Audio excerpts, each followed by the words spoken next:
Many of you have seen people of Indian origin in your country. How do you perceive them? And how do you perceive India? Many of you think of India as a country of poverty, slums, dirt, rapes, and caste system. And many of you got introduced to India through the famous movie Slumdog Millionaire. And then there are some of you who know India for its Bollywood and yoga.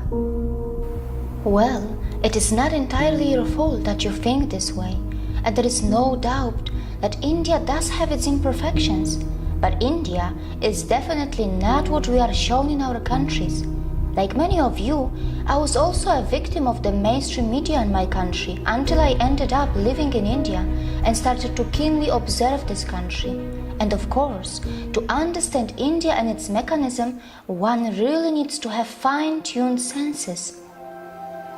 Next time you see Indians in your country, remember that their country is being transformed into something like this. However, you are mostly shown only that. And of course, many of you were never told that for many years India has been one of the fastest growing major economies of the world. Are you worried that Indians are stealing your jobs in your countries? No, you are not fully informed.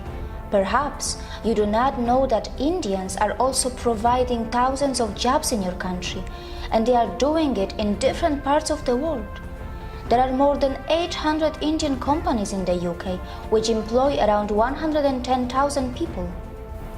In the USA, Indians-owned firms employ more than 600,000 employees. Have you noticed that when the media in the West talks about rapes in India, they rarely talk about the rape rate statistics, and probably it is because India is nowhere close to the Western countries in rape rate. Yes, I'm aware that while talking about rape, one must consider things like underreporting, marital rape, homosexual rape, false filing, law of rape, conviction rates, and many other factors. And that is why I sincerely recommend you to dig a bit deep into this and analyze where your own country stands before you become a victim of the mainstream or fake stream media. By the way, were you also told that the so-called developed countries do not only have a much higher rape rate, but also their citizens travel abroad to rape the citizens of poor countries? Europe, North America, Australia, New Zealand are some of the main sources of international child sex tourists who perform sex crimes in other countries. Were you also told that many Western women travel abroad to enjoy female sex tourism? And it is difficult to believe that the boys who are hired by these rich women are in some cases not underage. India has always been a multicultural society, and yes, in one way or another, discrimination may exist in India too. But wait, which country is crime-free? Is your country crime-free? Is there no discrimination in your country? India is a country where its minorities are allowed to thrive and grow in numbers and also in percentage. India is a country where many dharmic traditions like Jainism, Sikhism, Buddhism and Hinduism were born, and the people of India have even accommodated the ideologies and religions that did not originate from their own land. When I first heard of Indian caste system in my country through our media, it was not even mentioned that in India, not only the minorities, but also the members from those societies which are also known as low caste, end up becoming presidents, vice presidents, prime ministers, and chief ministers. Has the media in your country told you about this when they talked about Indian caste system to you? Has the media in your country also mentioned that India has already had a female president and a female prime minister? I know that in many so-called developed countries, many low-skilled immigrants from poor countries are purposely and temporarily brought to do low-class and dirty jobs. These poor people are kept in substandard conditions, and after the job is finished, they are sent back to their own countries. The developed countries make the most of their strong currencies and their own citizens shy away from doing small jobs. Well, these developed countries are so smart that they perform oppression on the humans that they import, and then later, very cleverly they dispose them. Can we call it exploitation too? Indians are extremely self-critical and they are genuinely concerned about their problems. They do have the intentions to fix their problems, and they do not shy away from talking loud against their democratically chosen governments. But you must remember that when Indians talk loud about their problems, it does not mean that they want to replace India for anything else. And it must be pointed out that Indian media has not really started ridiculing the Western countries yet, even though many Western countries love to present themselves as some kind of role models. These Western countries continue to forget that they can also easily be ridiculed for their wealth inequality, crimes, intolerance, rapes, poverty, and even hunger. Perhaps Indians are more interested in self-correction than ridiculing others. For sure, Indians know very well that tragedy is not a competition. Indians are not only providing jobs around the world, they are even feeding many hungry and poor outside India by their philanthropic work through their temples and gurudwaras. And very importantly, they are not expecting anyone to embrace Buddhism, Jainism, Sikhism, or Hinduism.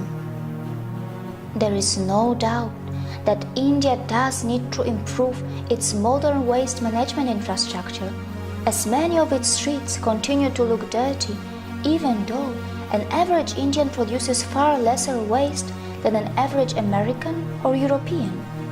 Also, the per capita emissions from India are so low in comparison to the USA or China, and Indians are nowhere close to the West when it comes to historical emissions.